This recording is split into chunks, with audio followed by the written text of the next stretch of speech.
The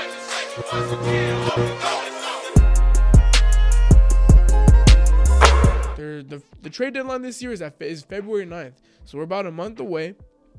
There are two teams that can dictate the outcome of this season. The first team we'll talk about, the Toronto Raptors, who sit 12th in the East at 16-21. Not that far from the play-in and not far from the 8th seed. But look, Pascal Siakam has been playing at an All-NBA level. Fred VanVleet hasn't been. He was an All-Star last year, less than a year ago. Hasn't been playing well. I think he's one of the worst field goal percentage shooters in the league. It looks bad right now. Gary Trent is another guy who's a great shooter, great defender, gets a lot of steals, deflections a game. One of their biggest pieces that no one talks about besides Scotty Barnes, OG Anunoby. This is a guy who I think around the league can get a lot of interest, and they could get a lot back for him as far as first-round picks, good young players in return.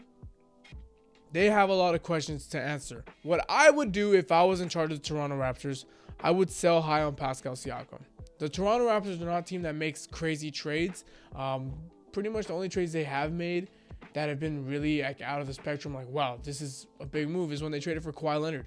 And that's pretty much it. I think they should do the reverse of it. Trade Pascal Siakam. There's a team in Phoenix that I think Pascal Siakam would really complement Devin Booker and Chris Paul.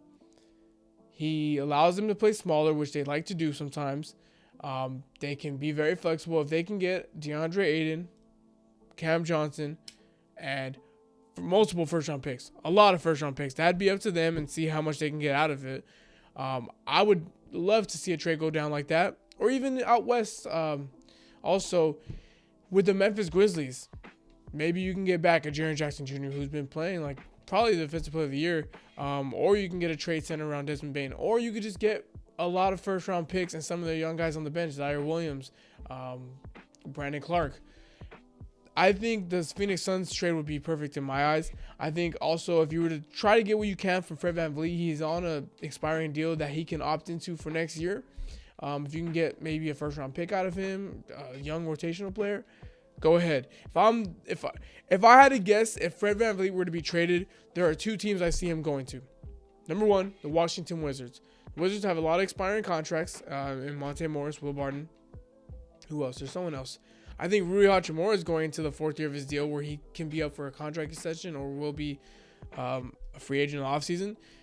Guy who hasn't really played much, maybe you take a swinger on him. Maybe you can get a guy like Danny Avdija. Or maybe if you play your cards right, you can get a guy like Johnny Davis, a first-round pick in this year's draft who really hasn't played much for them and doesn't really look like he's fitting into what they're doing there in D.C. So get what you can for those two. That's my advice. Guys like Gary Trent and OG, you can get a lot out of them, but is it worth it? The Toronto Raptors are a team that if they are going to give away their best player and their second best, I wouldn't say second best player, but a guy that's been a pillar in that franchise in Fred VanVleet, I'm sure they keep the rest of the people there too and keep some continuity and build around that foundation. So I say get rid of the two heads of the snakes and Pascal Siakam, Fred VanVleet. Gary Trent, OG, and Scotty Barnes is what you need to build around. You have your first-round picks. There are a lot of good players in this next year's draft. If they were to blow it up now, they would be on pace to get either the fourth, I'd say, or through 8th seed. Last time they had a 4th overall pick, they got Scotty Barnes, who, yes, he hasn't had a great season. But look, this player development is not someone getting better year after year. Guys can start off really good, regress a little bit, then keep going back up. You allow him to flourish more with the ball because at times he does look timid. He looks like he's not comfortable with scoring, or he's like, all right, I'm going to defer to Pascal, or I'm going to defer to OG, or Fred VanVleet's going to bring up the ball, or Gary Trent's going to get shots. Allow him to control the game more, have the ball in his hands a lot more. Look, you can get a guy like Nick Smith in next year's draft, who I think is going to be a stud. Nick Smith, Brandon Miller, who's a 6'9" point guard, or small forward, but he plays like a point guard in my eyes. There's guys like Derek Whitehead, some of the Thompson twins. Amen Thompson is no joke. So there's some good talent in next year's draft where you can be like, hey, look, we don't have to necessarily tank for the 1 pick and be in the Victor Wembanyama sweepstakes. Although it would be nice to have Victor on your team, or Scoot at that, because they could really use a guy like him. You try your luck, see how deep of a pick you can get.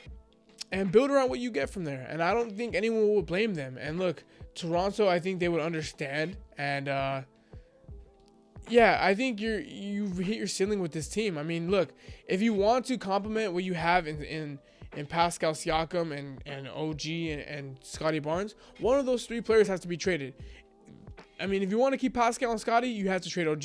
But OG has, I think, potential. If he were to go to another team, can just flourish and break out. Maybe you get a lot for him. But it's just like, will that put you over the hump? Like, will that really take you to the next step? I don't think so. Maybe you just retool. Keep retooling and start off kind of fresh. You already have a good young foundation. Build on it.